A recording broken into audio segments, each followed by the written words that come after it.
Students, तो चलिए बच्चों, आज हम सेल के बारे में कुछ और जानते हैं। लास्ट वीडियो में हम लोगों ने सेल के बारे में जाना था कि कुछ प्रोकैरियोटिक ऑर्गेनिजम्स हैं या प्रोकैरियोटिक सेल्स होती हैं, कुछ यूकैरियोटिक सेल्स होती हैं। तो आज हम इनके डिफरेंट फंक्शंस के बारे में कि इनका क्या शेप है, क्या स्ट्रक्चर है, क्या इनकी लेंथ होती है, कैसी इनका वर्क हो सकता है, इसके बारे में जानेंगे।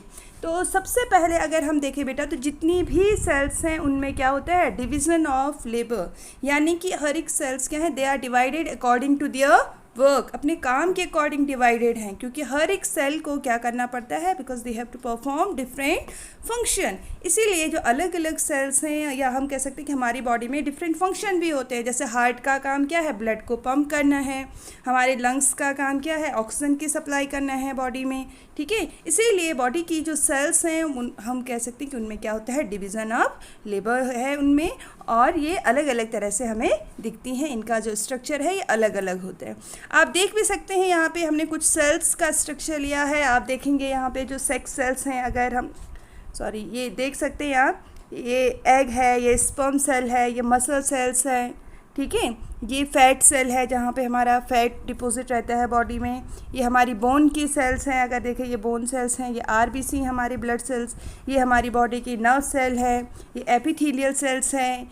एपिथेलियल यानी कि हमारे स्किन्स पे जो सेल्स प्रेजेंट होती हैं। ये इम्यून सेल्स हैं। तो ये अलग अलग आप देखेंगे कि अलग अलग जो सेल्स हैं ये अलग अलग तरह से हमको दिख रही हैं। अलग अलग इनका क्या है, फंक्शन अलग अलग है। आपकी जो सेक्स सेल्स हैं ये किस में हेल्प करती हैं, रिप्रोडक्शन में हेल्प करती हैं। तो यहाँ पे इसका जो वर्क है वो रिप्रोडक्शन में हेल्प करना हो गया। मसल सेल्स हैं, हमारी बॉडी में मूवमेंट प्रोवाइड करती हैं।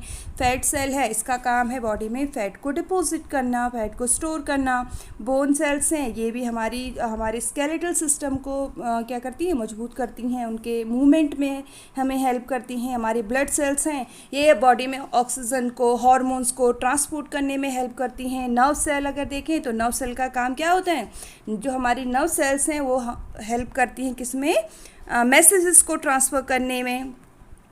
इसी तरह से हम कह सकते हैं कि अलग अलग जो सेल्स हैं उनका आप देख रहे होंगे स्ट्रक्चर भी अलग अलग है। पहले भी हमने देखा, यहाँ पे भी हमने एक एक करके सेल लिया है, आप देख सकते हैं। तो अलग अलग जो सेल हैं उनका क्या है, शेप भी इसलिए अलग अलग है क्योंकि उन्हें क्या करना पड़ता है, because they have to perform different function. इसीलिए उनका क्या है बेटा, जो शेप है ये भी क्या होता है, that is also different. Sperm cell देखेंगे तो किस तरह से इलोंगेटेड है आपका। अगर हम देखें ये नर्व सेल देखेंगे तो ये कैसी होती है, इट इज़ ब्रांच। ये हमारी मसल सेल्स हैं, स्मूथ मसल सेल्स हैं जो हमारी मसल्स में प्रेजेंट होती हैं, मूवमेंट में हेल्प करती हैं, ठीक है। तो आप देखेंगे अलग अलग जो सेल हैं इनका जो शेप है ये क्या है, दैट इज़ ऑल्सो डिफरेंट, क्योंकि इन्हें क्या करना पड़ता है, because they have to perform different functions. अब हम सेल के बारे में थोड़ा और जानेंगे कि कुछ सेल्स जो हैं बहुत छोटी होती हैं, माइक्रोस्कोपिक होती हैं, तो कुछ मैक्रोस्कोपिक भी होती हैं, यानी कि बहुत बड़ी भी होती हैं। अभी तक जो सबसे छोटी सेल जो पता चली है वो है आपका माइकोप्लाज्मा, ठीक है। इसको आप अपनी स्क्रीन पे देख सकते हैं। सबसे स्मॉलेस्ट अगर सेल की बात करेंगे क्या है, माइकोप्लाज्मा। इसका जो है कलर डायग्राम भी आपको दिखा देती हूँ। ये कलर डायग्राम है इसका माइकोप्लाज्मा का। इसमें सेल के अंदर सारे पार्ट्स हैं। इसमें इन अलग अलग पार्ट्स को हम आगे डिस्क्राइब करेंगे, तो आप अभी ये जान लीजिए ये सबसे छोटी सेल है। और अगर हम प्लांट्स में सबसे बड़ी सेल्स की बात करें बच्चों, तो ओव्यूल्स ऑफ साइकस प्लांट, जो साइकस प्लांट्स के ओव्यूल्स हैं आप देख रहे हैं, आपकी स्क्रीन पे हैं, these are the ovules of cycas plant. ये क्या है, they are the biggest plant cell, plant की सबसे बड़ी सेल होती हैं आपकी साइकस के जो ओव्यूल्स होते हैं, ठीक है। अगर हम ह्यूमन बॉडी में लॉन्गेस्ट सेल की बात करें, सबसे लंबी जो सेल्स होती हैं, तो हमारी बॉडी में, ह्यूमन बॉडी में सबसे लंबी जो सेल्स होती हैं वो होती है हमारी नर्व सेल। आपकी स्क्रीन पे जो डायग्राम है ये किसका है, नर्व सेल का डायग्राम है। ऊपर से ये ब्रांच है और एक लंबा सा इसमें एक्सॉन है जो मैसेजेस को ट्रांसफ़र करने में हेल्प करता है। तो ये ह्यूमन बॉडी की सबसे लंबी सेल ये होती है। अगर देखिए बेटा हम लार्जेस्ट सेल की बात करें ह्यूमन बॉडी में, तो लार्जेस्ट सेल जो है हमारी बॉडी में जो है फीमेल बॉडी का जो ओवम है, जो एग सेल होती है, ये सबसे बड़ी सेल ये होती है।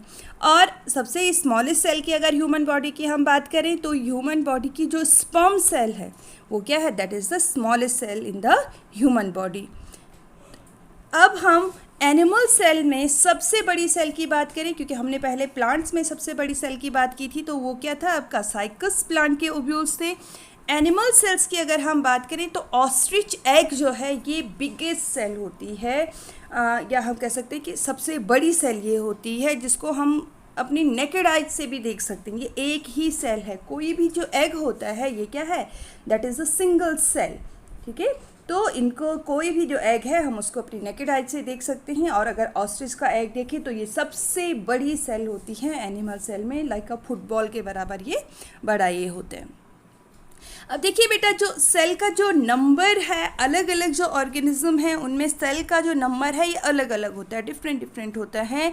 और इसी पे डिपेंड भी करता है कि अगर सेल नंबर ज़्यादा है तो हाइट किसी की उसी पे डिपेंड करती है कि कितने ज़्यादा सेल्स उनकी बॉडी में, वेट उस पर डिपेंड करता है कि कितना ज़्यादा वेट किसी ऑर्गेनिज्म का है, ये भी सेल नंबर पे डिपेंड करता है। न कि हम ये नहीं कह सकते कि सेल वॉल्यूम पे डिपेंड करेगा। सेल वॉल्यूम जो ऐसा नहीं कि सेल क्या है, अगर कोई मोटा है तो उसकी बड़ी बड़ी सेल्स होंगी, ऐसा नहीं होता है। सेल का जो वॉल्यूम है वो कांस्टेंट होता है, फेयरली कांस्टेंट होता है। और आपका क्या होता है, जो सेल नंबर बढ़ जाता है, अगर कोई लंबा है तो इसका मीनिंग हम ये नहीं लेना चाहिए कि ये इसकी जो सेल्स हैं वो बड़ी बड़ी होंगी, ये नहीं है। बल्कि क्या होता है, उसकी बॉडी में सेल नंबर ज़्यादा होता है। अगर कोई छोटा है हाइट में तो इसका मीनिंग क्या है, उसकी बॉडी में सेल्स के जो नंबर्स हैं वो क्या हैं, कम हैं।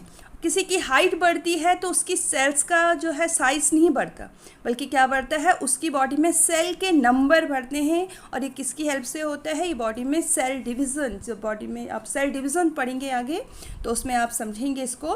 पर ये समझ लीजिए कि किस पे डिपेंड करता है, ये सेल नंबर पे डिपेंड करता है। किसी की हाइट है, किसी का वेट है, ठीक है, तो ये इस पे डिपेंड करता है।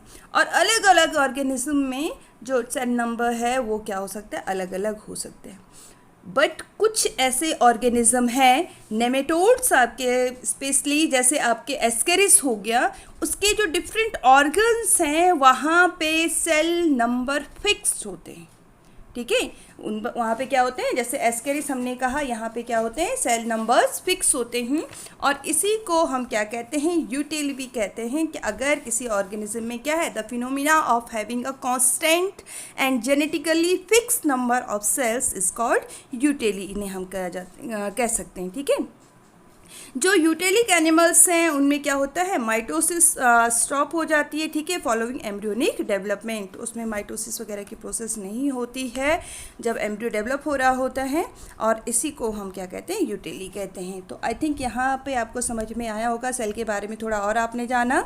अब आगे हम नेक्स्ट टाइम जो वीडियो हमारा होगा उस पर हम लोग सेल्स के बारे में थोड़ा और जानेंगे। सेल्स के डिफरेंट ऑर्गेनेल्स के बारे में हम पढ़ेंगे, या सेल पार्ट्स के बारे में हम पढ़ेंगे। तब तक के लिए थैंक यू।